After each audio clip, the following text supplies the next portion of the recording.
اعوذ باللہ من الشیطان الرجیم بسم اللہ الرحمن الرحیم واتل علیہم نبأ ابراہیم اذ قال لأبیہ وقومہ ما تعبدون قالوا نعبد اصناما فنظل لها عاکفین قال هل يسمعونكم اذ تدعون او ينفعونكم او يضرون قالوا بل وجدنا آباءنا كذلك يفعلون قال أفرأيتم ما كنتم تعبدون أنتم وآباؤكم الأقدمون فإنهم عدو لي إلا رب العالمين الذي خلقني فهو يهدين والذي هو يطعمني ويسقين وَإِذَا مَرِضْتُ فَهُوَ يَشْفِينِ وَالَّذِي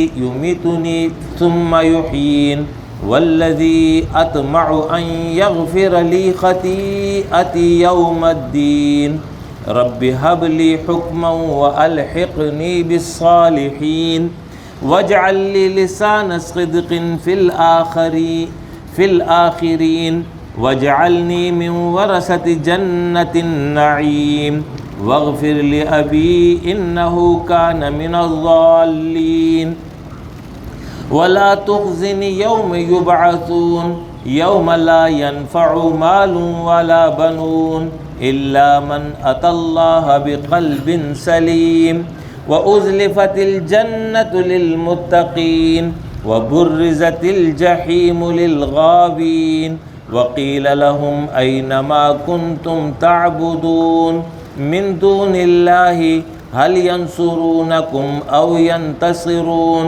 فكبكبوا فيها هم والغاوون وجنود إبليس أجمعون قالوا وهم فيها يختصمون تالله إن كنا لفي ضلال مبين إذ نسويكم برب العالمين وما أضلنا إلا المجرمون فما لنا من شافعين ولا صديق حميم فلو أن لنا كرة فنكون من المؤمنين إن في ذلك لآية وما كان أكثرهم مؤمنين وإن ربك لهو العزيز الرحيم صدق الله مولانا العظيم. سورہ الشعراء 19ویں سپارے کی سورت، آیت نمبر 69 تا آیت نمبر 104 میں نے آپ کے سامنے قراءت کی ہیں. ان آیات مبارکہ میں اللہ رب العالمین نے حضرت ابراہیم علیہ السلام کا واقعہ بیان کیا ہے جو ان کے اور ان کے قوم کے درمیان مکالمے کی صورت میں ہوا تھا، اور اسی ضمن میں توحید اور الوہیت سے متعلقہ چند مباحث ہیں. یہ صورت مکی صورت ہے، دور مکہ میں نازل ہوئی. مشرکین مکہ شرک پر موجود ہیں، توحید کے منکر ہیں، تو ان کو جو ہے قرآن مجید میں مختلف انبیاء اور ان کی قوموں کے حالات بتائے گئے ہیں کہ تم سے پہلے جو قومیں گزری ہیں انہوں نے کیا روش اپنے انبیاء کے ساتھ اختیار کی. تو یہ جو آج تم کچھ کر رہے ہو یہ کوئی نئی بات نہیں ہے، بلکہ یہ بات زمانہ ماضی سے چلی آ رہی ہے.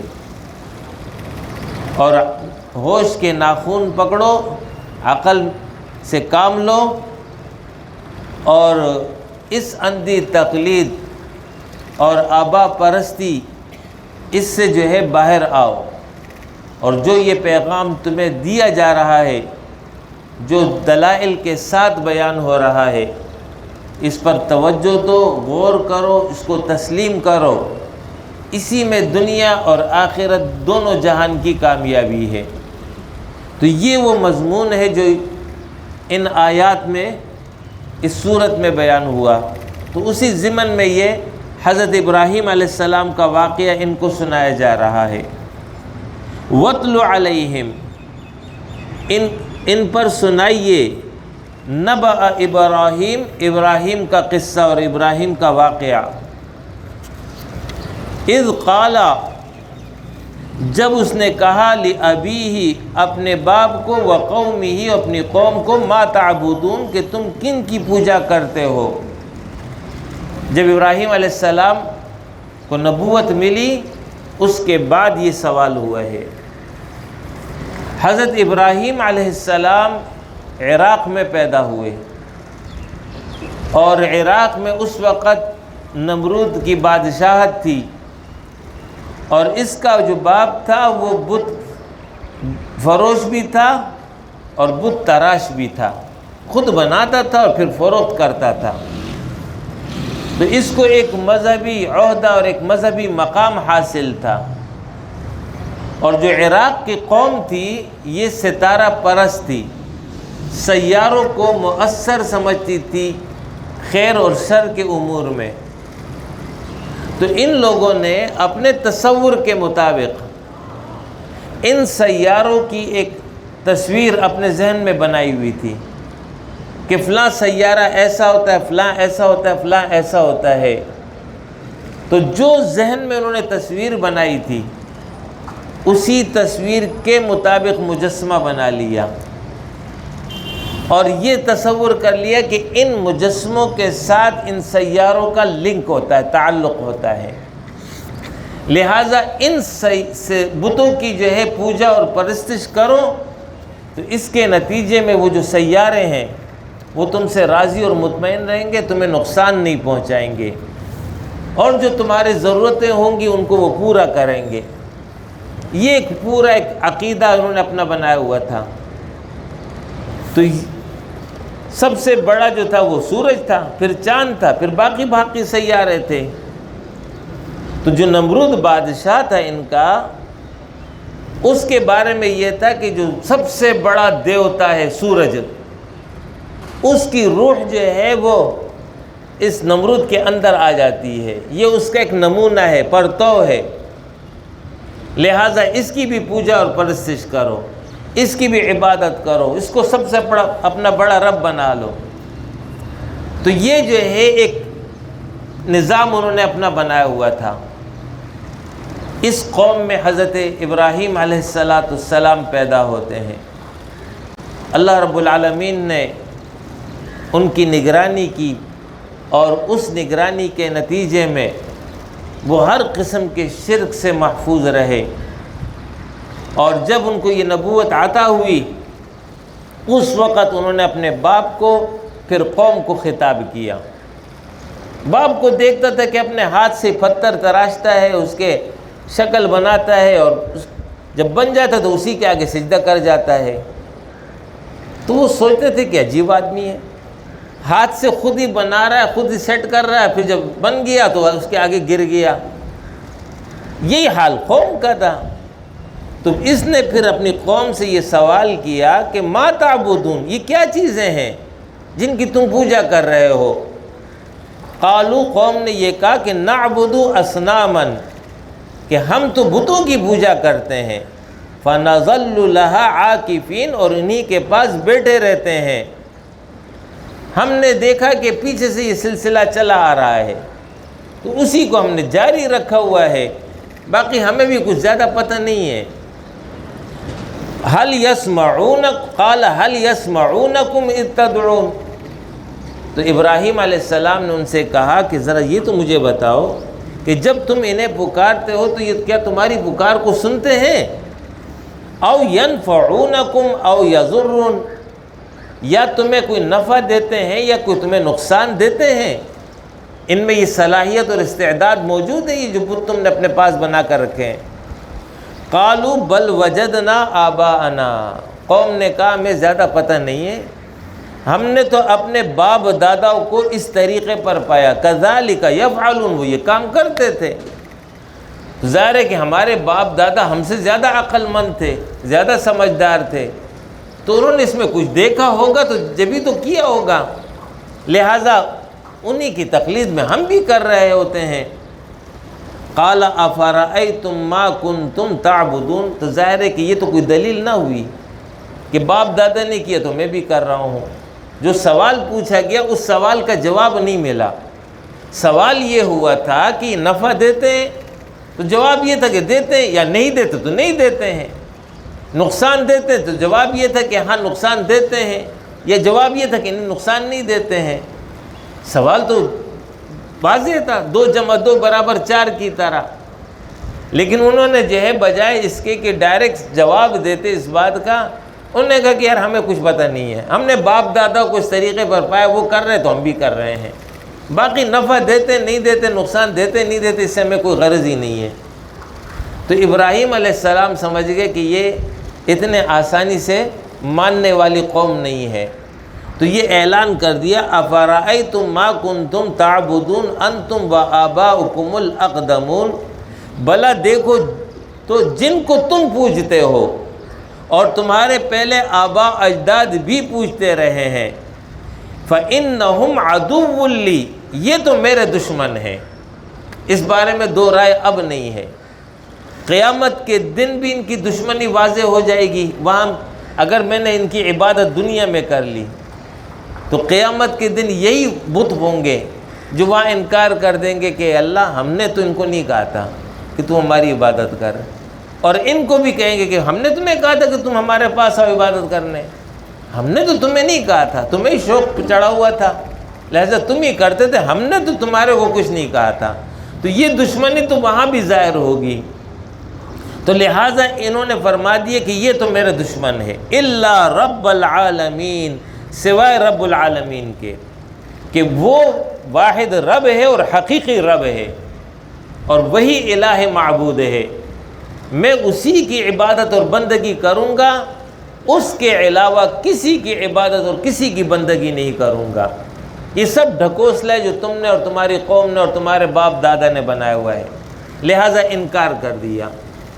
اور اب جب جواب میں مزید یہ ارشاد فرمایا جا رہا ہے کہ میں اللہ کی عبادت کروں گا، تو اللہ کی 4 صفات کا ذکر یہاں ہو رہا ہے، اور یہ 4 ایسی صفات ہے کہ ان صفات میں تمام افراد ان صفات میں رب الہی کے حکم کے محتاج ہیں، یعنی ان صفات کے تحت تمام انسانوں کے ساتھ تعلق قائم ہے، اور یہ صفات صرف اللہ رب العالمین کی ہیں، اللہ کے علاوہ کسی کی نہیں ہے۔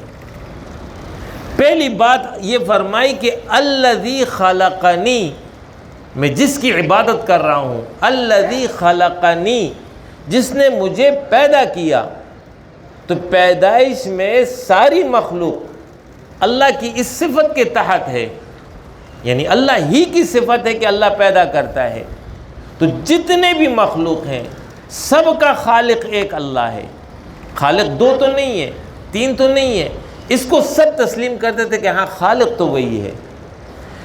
فَهُوَ يَهْدِينِ، پس وہ اللہ جو ہے میری رہنمائی کرتا ہے، یہ رہنمائی اس طرح کہ جب پیدائش ہو جاتی ہے بچے کی تو اس کو فطرتی طور پر یہ اللہ رہنمائی کر دیتا ہے کہ تم نے اپنی غذا کیسے حاصل کرنی ہے، ورنہ بچے کو کوئی بتاتا تھوڑی ہے کہ یہ ماں کے اس پستان میں تمہارے لیے غذا رکھی ہوئی ہے، یہ فطرتی طور پر یہ وہ فطری رہنمائی ہے جو اللہ رب العالمین انسانوں سمیت باقی جتنے بھی جاندار ہیں ان کی وہ کر رہا ہوتا ہے۔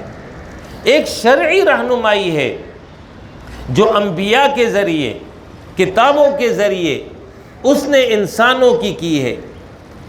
پہلی صفت تو یہ بیان کی، والذی، میرا رب وہ ہے، وہ یطعمنی، وہی اللہ مجھے کھلا رہا ہے، رازق اللہ ہے، اللہ کے علاوہ کوئی رازق نہیں، ویسقین، اور وہی مجھے پلاتا ہے۔ اور یہ بات جو ہے ان مشرکوں سمیت تمام مشرکوں کا متفقہ عقیدہ ہے کہ رازق اللہ ہے، یہ تسلیم کرتے ہیں، خالق بھی اللہ ہے، رازق بھی اللہ ہے، اس کے علاوہ کوئی روزی نہیں دیتا ہے۔ تو یہ ابراہیم علیہ السلام نے یہ بات ان کو ذکر کر دی، اور یہ ایسی بات ہے کہ جس کے ساتھ تمام انسانوں کا تعلق ہے، سب کے سب روزی کے محتاج ہیں، سب کے سب کو پانی کی ضرورت ہے، تو یہ سارے کام ایک اللہ کر رہا ہے۔ تیسرا یہ کہ وَإِذَا مَرِضْتُ فَهُوَ يَشْفِينِ، اور جب میں بیمار ہوتا ہوں فَهُوَ يَشْفِينِ، تو وہ اللہ مجھے شفا دیتا ہے، اللہ کے علاوہ کوئی مجھے شفا نہیں دیتا۔ بیمار یہ بھی اللہ کے حکم سے ہوتا ہے، شفا یہ بھی اللہ کے حکم سے ملتی ہے، لیکن یہاں پر ابراہیم علیہ السلام نے مرض کی نسبت اللہ کی طرف نہیں کی، یہ جو ہے ایک ادب کے طور پر، تعظیم کے طور پر، ورنہ بیمار بھی اللہ ہی کرتا ہے، سارا اختیار اسی کا ہے۔ تو الفاظ اس طرح استعمال کیے کہ وَإِذَا مَرِضْتُ، میں جب بیمار ہوتا ہوں، فَهُوَ يَشْفِينِ، وہی اللہ مجھے شفا دیتا ہے۔ یاد رکھیے، شفا نہ کسی ڈاکٹر کے پاس ہے، نہ کسی دوا میں موجود ہے، شفا اللہ کے پاس ہے۔ اللہ رب العالمین نے اول انسان کا بدن ہی ایسا بنایا ہے کہ اس میں یہ صلاحیت اور خصوصیت رکھی ہے کہ یہ خود بخود ان بیماریوں کو اپنے سے دور کرتا ہے جو جسم کو لگتی ہیں، جس کو آج کل بہت زیادہ بیان کیا جا رہا ہے، قوت مدافعت، اپنی ایمونٹی بڑھائیے، اپنی قوت مدافعت بڑھائیے۔ تو یہ اللہ رب العالمین نے انسانی جسم میں ایک نظام رکھا ہوا ہے کہ وہ خود جو ہے بیماریوں کو دور کر رہا ہوتا ہے اپنے سے۔ پہلا مرحلہ یہ ہوتا ہے۔ دوسرا مرحلہ یہ ہوتا ہے کہ اگر بیماری کے اندر شدت آ جائے یا اس کی قوت کمزور ہو جائے تو ایسی صورت میں پھر اللہ رب العالمین نے ہر مرض کی دوا پیدا کی ہے، لِكُلِّ دَاءٍ دَوَاءٌ، ہر مرض کی دوا موجود ہے۔ تو انسانوں نے تجربے کیے اور اس تجربے کے نتیجے میں ان بیماریوں کا علاج انسان کو معلوم ہوتا چلا جا رہا ہے۔ تو آج کی جو سائنس ہے یہ سب تجربات پر مشتمل ہے۔ یہ تجربات جو ہے اللہ رب العالمین ان کے دماغ میں ڈالتا ہے کہ اس طرح کرو تو یہ نتیجہ نکلے گا، اس طرح کرو تو یہ نتیجہ نکلے گا۔ تو اس کے نتیجے میں دوائیاں وجود میں آتی ہیں۔ انسان جو یہ دوائیاں کھاتا ہے تو یہ دوائیاں براہ راست بیماری کو دور نہیں کرتی ہے، بلکہ یہ دوائیاں تعاون کرتی ہے اس انسانی نظام کی جو جسم کے اندر موجود ہے، قوت مدافعت، اس نظام کی یہ کے ساتھ تعاون کرتی ہے، اس کو سپورٹ فراہم کرتی ہے، تو اس کے نتیجے میں وہ بیماری کو دور کر دیا جاتا ہے۔ اور یہ تبھی ممکن ہے جب اللہ کا حکم ہوتا ہے، اللہ کے حکم کے بغیر کچھ نہیں ہو سکتا۔ یہی وجہ ہے کہ ڈاکٹر بھی جب نسخہ لکھتا ہے، مسلمان ڈاکٹر، تو وہ شروع میں لکھ دیتا ہے کہ شفا من جانب اللہ، دوا تو میں لکھ رہا ہوں لیکن شفا اللہ دے گا، اللہ کے علاوہ کوئی شفا نہیں دے گا۔ یہ عقیدہ ہے۔ تو یہ بیان کیا کہ وَإِذَا مَرِضْتُ فَهُوَ يَشْفِينِ، میں جب بیمار ہوتا ہوں تو وہی اللہ مجھے شفا دیتا ہے۔ اس کا تعلق بھی تمام انسانوں کے ساتھ ہے۔ وَالَّذِي يُمِيتُنِي، اور اللہ وہ ذات ہے جو مجھے موت دے گا، ثُمَّ يُحْيِينِي، اور پھر وہ مجھے جو ہے زندہ کرے گا۔ یعنی موت اور زندگی کا اختیار ایک اللہ کے پاس ہے، میں اسی لیے اپنے رب کی عبادت کر رہا ہوں۔ وَالَّذِي أَطْمَعُ، وہ جس کے بارے میں اطمع، میں یہ امید رکھتا ہوں، تمع رکھتا ہوں، ان یغفر لی، کہ وہ مجھے، ان یغفر لی خطیئتی، کہ وہ میرے گناہوں کو بخش دے گا، یوم الدین، قیامت کے دن۔ قیامت کا دن واقع ہوگا، تمام انسانوں کو ان کے اعمال کا بدلہ دیا جائے گا، تو میں اپنے رب سے یہ توقع رکھتا ہوں کہ اس دن جو ہے دنیا کے اندر رہتے ہوئے، زندگی بسر کرتے ہوئے، جو کمی کوتاہی کمزوری ہو گئی ہے میرا رب مجھے معاف کر دے گا۔ یہ اللہ کے ساتھ حسن ظن کا معاملہ ہر مومن کو رکھنا چاہیے۔ انا عند ظن عبدی، میں اپنے بندے کی گمان پر ہوں، جیسا بندہ میرے بارے میں گمان کرے گا میں قیامت کے دن اس کے ساتھ ویسا ہی معاملہ کروں گا۔ لہذا حسن ظن تو رکھنا چاہیے۔ نرجو رحمتک ونخشى عذابک، اے اللہ ہم تیری رحمت کے امیدوار ہیں، لیکن بالکل اس امید پر جو ہے تکیہ کر کے بیٹھ نہیں جانا چاہیے۔ ونخشى عذابک، اے اللہ تیرے عذاب سے ڈرتے بھی ہیں۔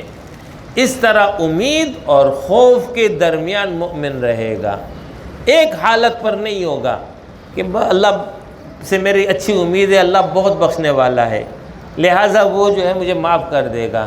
نہیں، یہ نادانی ہے، یہ طریقہ نہیں ہے، بلکہ اللہ سے امید اچھی رکھے گا، لیکن اس کے ساتھ ساتھ اس کی نافرمانی سے اپنے آپ کو بچائے گا۔ ہاں انسان ہونے کے ناطے غلطی ہو جاتی ہے، ایسا نہیں کہ نہیں ہوگی، تو غلطی اگر ہو گئی تو پھر مایوس نہیں ہونا کہ یار میں تو مارا گیا، میرے تو کوئی چانس ہی نہیں ہے۔ نہیں، لا تقنطوا من رحمت اللہ ان اللہ یغفر الذنوب جمیعا، اللہ سارے گناہوں کو معاف کر دے گا۔ غافر الذنب قابل التوب شدید العقاب، وہ گناہوں کا معاف کرنے والا ہے، وہ توبہ کو قبول کرنے والا ہے، لیکن ساتھ ہی ساتھ بتا دیا کہ وہ سخت عذاب دینے والا بھی ہے، وہ قہار بھی ہے، وہ جبار بھی ہے۔ لہٰذا اس کیفیت میں مومن بندہ رہے گا۔ قوم سے خطاب کے بعد، ان کو توحید کی دعوت دینے کے بعد،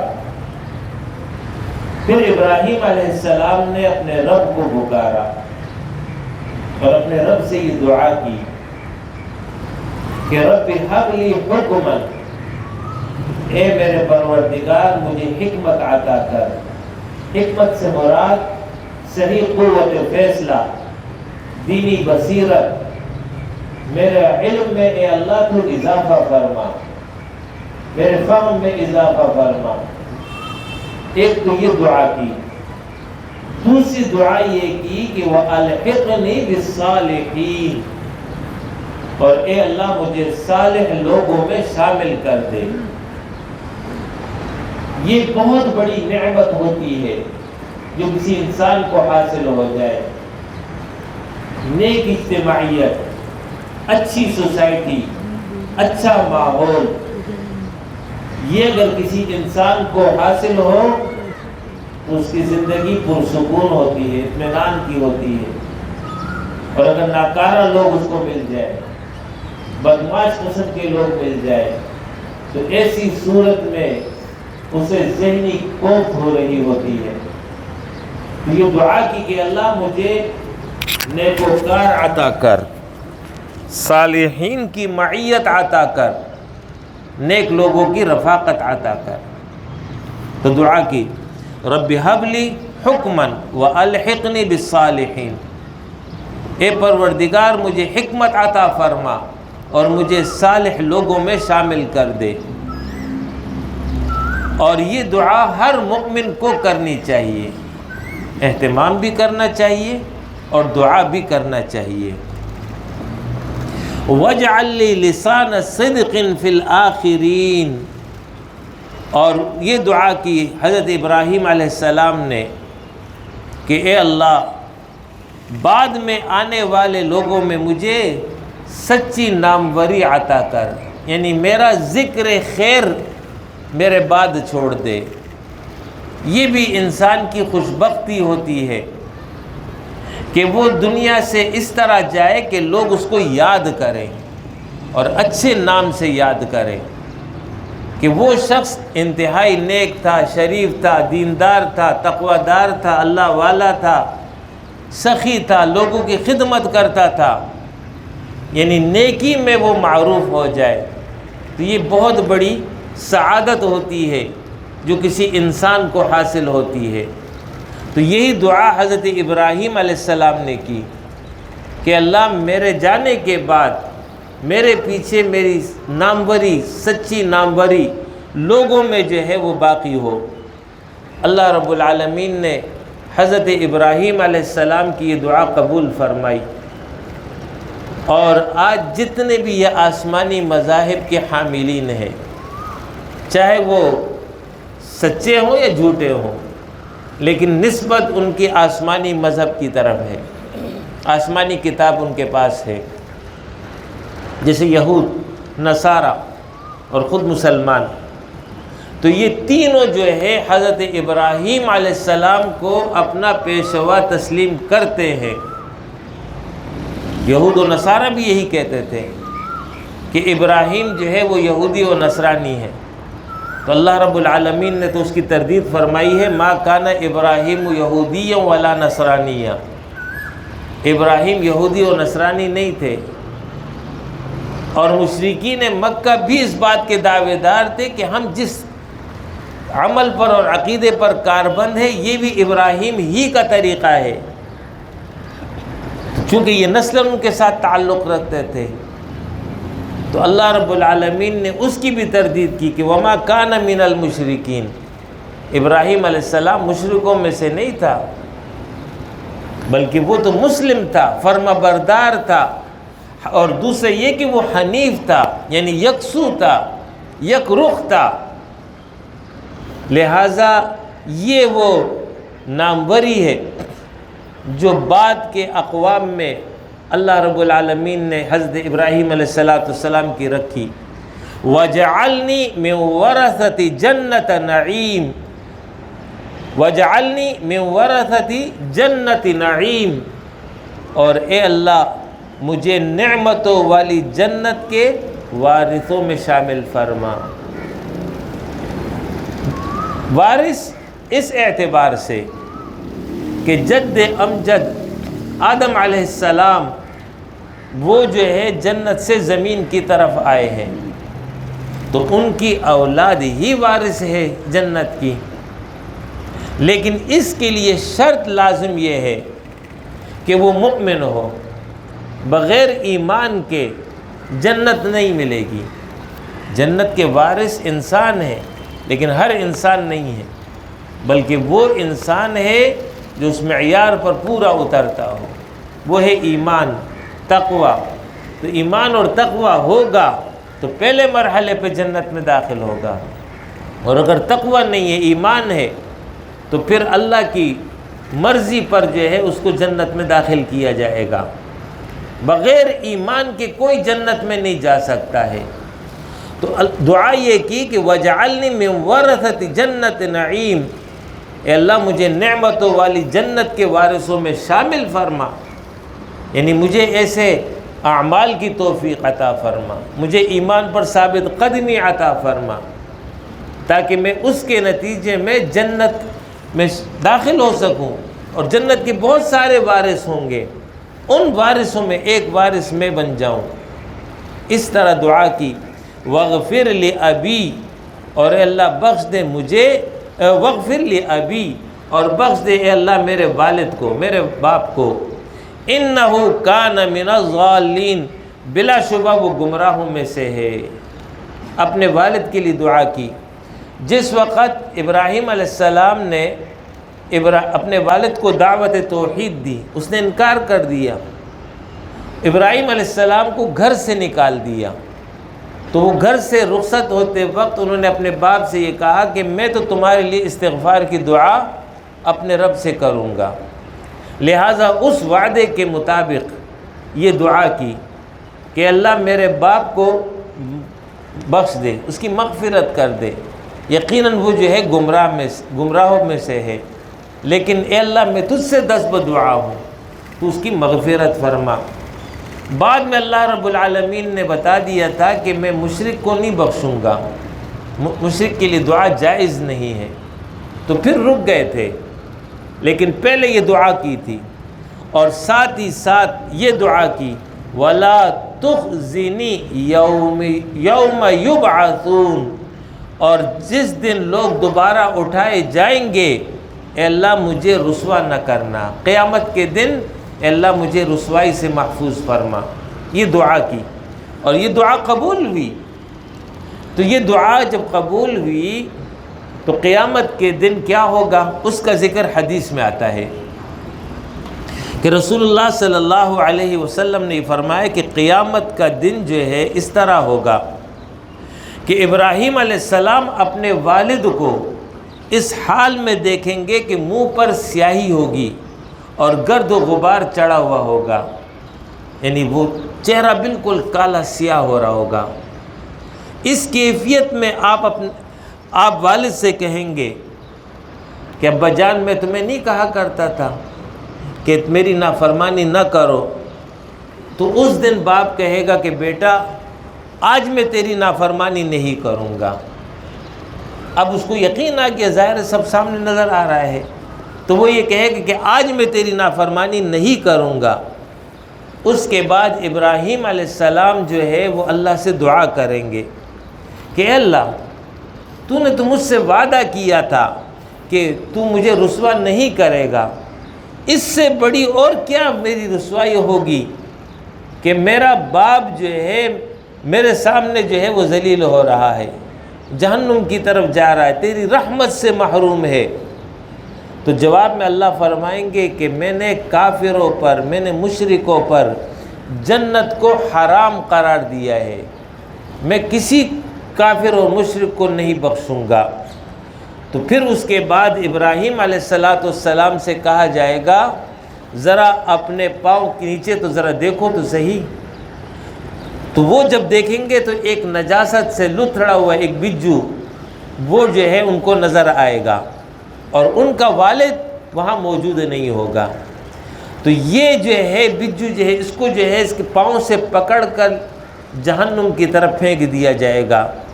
یہ ابراہیم کے والد ہوں گے، جو شکل اس کی بدل جائے گی۔ تو اس طریقے سے ابراہیم علیہ السلام کے بارے میں اب لوگوں کو پتہ نہیں ہوگا کہ ان کا باپ ہے، لیکن سزا سے محفوظ نہیں رہ پائے گا۔ تو یہ دعا کی کہ وَلَا تُخْزِنِ يَوْمَ يُبْعَثُونَ، اے اللہ قیامت کی رسوائی سے مجھے بچا۔ یوم لا ينفع مال ولا بنون، جس دن جو ہے نہ کوئی مال کام آئے گا اور نہ ہی اولاد کام آئے گی۔ دنیا میں انسان ان دو چیزوں کی بڑی فکر کرتا ہے، اولاد کی بڑی فکر ہوتی ہے، مال کی بڑی فکر ہوتی ہے۔ تکاثر فی الاموال والاولاد اسی میں لگا ہوا ہے۔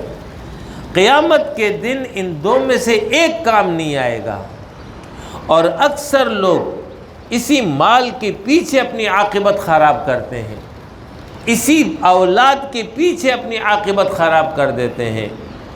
تو اللہ فرما رہا ہے یا تو یہ قول اللہ کا ہے یا قول جو ہے ابراہیم علیہ السلام کے سلسلہ کلام کا ہے کہ قیامت کے دن جو ہے مال اور اولاد ان دو میں سے ایک شے بھی کام نہیں آئے گی۔ وہاں کام کیا آئے گی؟ الا من اتی اللہ بقلب سلیم، ہاں جو کوئی اطاعت گزار دل لے کر اللہ کے حضور حاضر ہوگا وہ جو ہے اس کو فائدہ دے گا۔ وَأُزْلِفَتِ الْجَنَّةُ لِلْمُتَّقِينَ وَبُرِّزَتِ الْجَحِيمُ لِلْغَاوِينَ۔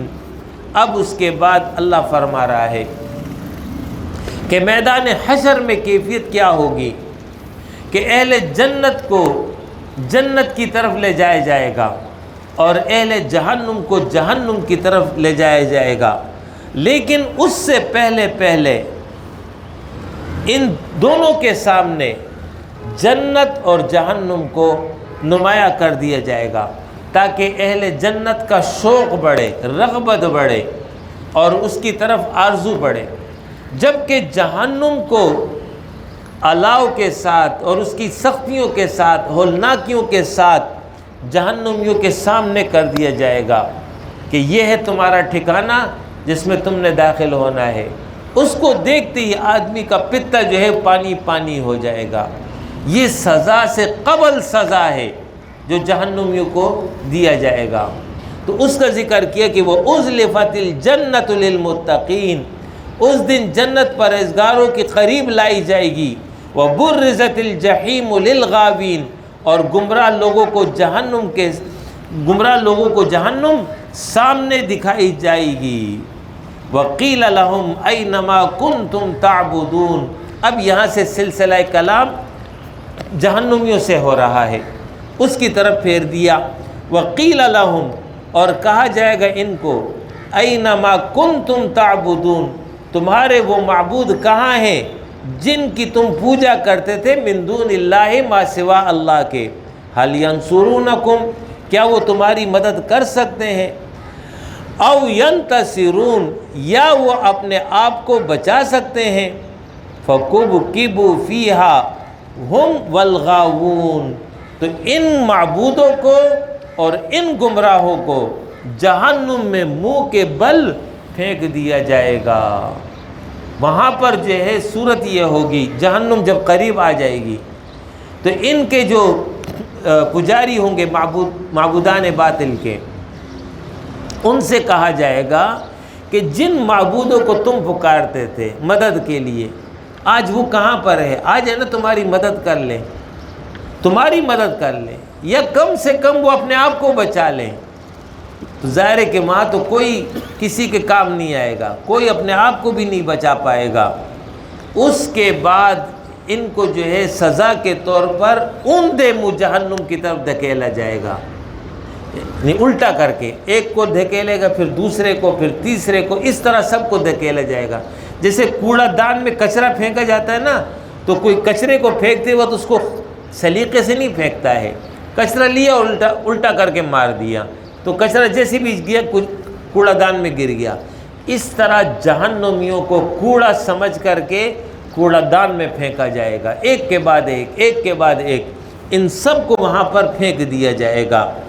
اور اس کے بعد وَهُمْ وَالْغَاوُونَ، ان کو بھی پھینکا جائے گا اور ان کے معبودوں کو بھی پھینکا جائے گا۔ معبود سے کون معبود مراد ہیں؟ تو یاد رکھیے، ایک تو وہ معبود ہیں جو کہ بے جان ہیں، جیسے پتھر کے مجسمے ہو گئے، یا کوئی درخت ہو گیا، یا کوئی اور شے ہو گئی جس کو ان لوگوں نے اپنے لیے بنایا ہوگا، ان کو ڈالا جائے گا۔ ان کو کیوں ڈالا جائے گا؟ ان کو اس لیے ڈالا جائے گا کہ ان کو رسوا کیا جائے کہ یہ ہے تمہارے معبود جن کو تم پوجتے تھے، آج تمہارے ساتھ آگ میں جل رہے ہیں۔ تو یہ رسوائی کرنے کے لیے، رسوا کرنے کے لیے کیا جائے گا۔ دوسری قسم یہ ہے کہ جاندار معبود، تو جاندار معبود میں پھر دو قسمیں ہیں۔ ایک تو وہ جاندار معبود ہیں جنہوں نے ان کو نہیں کہا کہ ہماری عبادت کرو، بلکہ انہوں نے خود ان کی عبادت کی، تو اگر وہ جنتی تو جنت میں ہوں گے، اگر جہنمی تو جہنم میں ہوں گے۔ جنتی معبود جیسے کہ انبیاء ہیں، اولیاء ہیں، نیک لوگ ہیں، اب انہوں نے لوگوں کو تھوڑی کہا کہ ہماری پوجا اور پرستش کرو، ہماری قبر کو پوجو، وہ تو اللہ والے تھے، اپنے حساب سے آئے، زندگی گزاری، چلے گئے۔ لہا ما کسبت ولکم ما کسبتم، تو وہ تو جہنم میں نہیں جائیں گے۔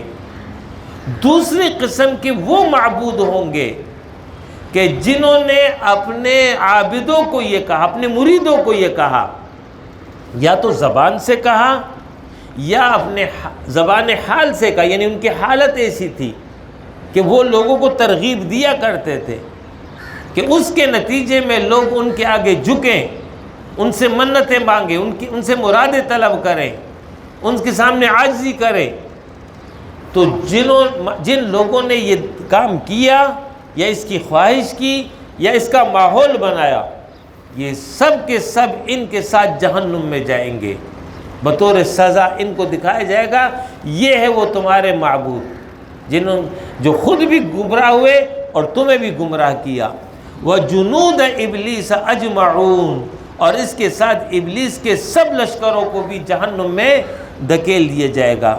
ابلیس کے لشکر یعنی ابلیس کے کام کو، کاز کو آگے بڑھانے والے، ان میں انسان بھی ہیں، ان میں جنات بھی ہیں، ان سب کو جو ہے جہنم میں دھکیل دیا جائے گا۔ قالوا وهم فيها يختصمون، اور یہ لوگ جو ہے وہاں پر کہیں گے اپنے معبودوں سے کہ اس حال میں کہ یہ جھگڑ رہے ہوں گے اپنے معبودوں سے، تاللہ، خدا کی قسم، ان کننا لفی ضلال مبین، کہ ہم لوگ جو ہے واضح گمراہی میں مبتلا تھے، اذ نسویکم برب العالمین، جب ہم تمہیں جو ہے اپنے رب العالمین کے ساتھ برابر قرار دے رہے تھے، ہم سمجھتے تھے کہ تم واقعی معبود ہو، تم ہمارے لیے کچھ کر جاؤ گے، لیکن یہ جو ہے ہم صریح گمراہی میں پڑے ہوئے تھے۔ وما اضلنا الا المجرمون، اور ہمیں مجرم نے ہی اس گمراہی میں ڈالا تھا۔ فما لنا من شافعین، آج تو ہمارا کوئی بھی سفارشی نہیں ہے۔ ولا صدیق حمیم، اور نہ یہاں پر کوئی جگری اور مخلص دوست ہے۔ فلو ان لنا کرتن، اگر ہمارے لیے واپس لوٹنا ہو، یعنی ہم دنیا کی طرف لوٹا دیے جائیں، ایک موقع ہمیں مل جائے، فنکون من المؤمنین، تو ہم بھی ایمان والوں میں شامل ہو جائیں۔ لیکن ظاہر ہے کہ یہ صرف ایک حسرت ہوگی مجرموں کی، مجرم کو دوبارہ دنیا کی طرف نہیں بھیجا جائے گا۔ ان فی ذلک لآیہ، اب آخر میں اللہ فرما رہا ہے ان فی ذلک لآیہ، البتہ اس میں ایک نشانی ہے۔ وما کان اکثرهم مؤمنین، لیکن اکثر ان میں سے ایمان لانے والے نہیں ہیں۔ یہ جو ہے عام انسان کی حالت ہے کہ جس وقت مصیبت میں گرفتار ہوتا ہے اس وقت اپنے رب کو پکارتا ہے، لیکن جیسی وہ حالت دور ہو جاتی ہے پرانی ڈگر واپس آ جاتی ہے۔ تو یہاں مجرموں کے حوالے سے بیان کیا کہ قیامت کے دن تو یہ آرزو کریں گے کہ اے اللہ ہمیں اس جگہ سے نکال دے، ہم تیری طرف واپس آئیں گے تو اس حال میں آئیں گے کہ ایمان والے ہوں گے، ایک مہلت اور دے دے۔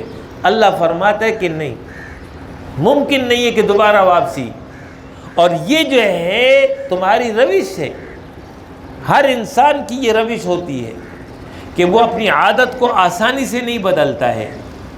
تو قسمت والے ہوتے ہیں جو اپنی عادت کو بدل دیں، قسمت والے ہوتے ہیں جو توحید کو تسلیم کر لیں، ورنہ مشرک کو اگر ایک موقع پھر دیا جائے تو وہ پرانی کیفیت پر دوبارہ آ جاتا ہے۔ اور یہ منظر آپ اپنے زندگی میں بارہا دیکھ چکے ہیں کہ جب کوئی آدمی فسق اور فجور گناہ میں مبتلا ہوتا ہے، اچانک اس پہ سختی آتی ہے تو اس کے اندر تبدیلی آنا شروع ہو جاتی ہے، لیکن جیسی وہ سختی دور ہو جاتی ہے وہ پرانی روش پر پھر آ جاتا ہے۔ ان ربک، اور بے شک تیرا رب جو ہے العزیز، وہ غالب ہے، الرحیم، سب پر رحم کرنے والا ہے۔ یعنی یہ مشرکوں کی حرکتیں سب اس کے علم میں ہے، اور وہ غالب ہے کہ وہ فوراً کو پکڑ لے، فوراً ان کو سزا دے دے، لیکن وہ فوراً سزا نہیں دیتا۔ کیوں نہیں دیتا؟ الرحیم، اس لیے کہ وہ مہربان ہے، یہ اس کی رحمت ہے کہ وہ فوری گرفت نہیں کرتا۔ یہ وہ پورا ایک واقعہ ہے جو اختصار کے ساتھ یہاں پر سورہ الشعراء میں بیان ہوا۔ ان آیات میں حضرت ابراہیم علیہ السلام نے اپنی قوم کو یہ کہہ دیا تھا کہ دیکھو، زندگی اور موت، بیماری اور شفا، یہ ایک اللہ کے اختیار میں ہے، اللہ کے ماں سوا کسی کے اختیار میں نہیں۔ یہ عقیدہ توحید ہے، اور ہر مؤمن کا عقیدہ یہی ہونا چاہیے۔ آج ہم جس کیفیت سے دوچار ہیں، جس بیماری سے ہم دوچار ہیں، اس بیماری کے حوالے سے جتنی احتیاطی تدابیر ہیں ان تمام احتیاطی تدابیر کو اختیار کیا جائے، منع نہیں ہے، تمام احتیاطی تدابیر کو اختیار کیا جائے، لیکن تدابیر سے زیادہ اعتماد، رجوع الی اللہ ضروری ہے۔ جب تک اللہ کی طرف رجوع نہیں ہوگا یہ حالات نہیں بدل سکتے۔ بیماری آئی ہے اللہ کے حکم سے آئی ہے، بیماری جائے گی اللہ کے حکم سے جائے گی، شفا ہوگی اللہ کے حکم سے ہوگی۔ لہٰذا اس موقع پر جہاں احتیاطی تدابیر اختیار کی جا رہی ہے اس کے ساتھ ساتھ اللہ سے استغفار کی دعا، لا الہ الا انت سبحانک انی کنت من الظالمین، یہ دعا کرتے رہنا چاہیے۔ اور جو آپ صلی اللہ علیہ وسلم نے دعا سکھلائی ہیں، اللہم عافنی فی بدنی، اللہم عافنی فی سمعی، اللہم عافنی فی بصری، لا الہ الا انت، اس دعا کو پڑھتے رہنا چاہیے۔ اسی طریقے سے اللہم ارفع عن البلاء، اللہم ارفع عنا البلاء، اے اللہ ہم سے بلا کو دور کر دے، مصیبت کو دور کر دے۔ دعاؤں کا اہتمام کریں، ذکر کا اہتمام کریں، نیک اعمال کا اہتمام کریں، رجوع الی اللہ اختیار کریں۔ تو اگر یہ ہم کریں گے اللہ کی مہربانی متوجہ ہوگی، حالات بدلیں گے۔ اور اگر ہم یہ روش نہیں اختیار کریں گے تو بہت مشکل ہے کہ ہم اس سے نجات پا سکیں۔ اس لیے میری گزارش ہے کہ رمضان چل رہا ہے، عبادات میں مشغول ہیں، اذکار اور نیک کاموں میں مشغول ہے، تو ابراہیم علیہ السلام کے اس پیغام کو اپنے پیش نظر رکھ کر کے اللہ سے دعا کریں کہ اے میرے رب، ہم کمزور اور عاجز ہیں، ہم خطا کار ہیں، ہم سے غلطی ہوئی ہے، لیکن ہم تیرے بندے اور تیری بندگی کرتے ہیں۔ اس عذاب سے ہم کو نجات عطا فرما، اس تکلیف سے ہمیں نجات عطا فرما۔ جب تک یہ عمل نہیں ہوگا تب تک جو ہے حالات کا بدلنا بہت مشکل ہے۔ اقول قولی ھذا واستغفر اللہ لی ولکم ولسائر المؤمنین وآخر دعوانا ان الحمد للہ رب العالمین۔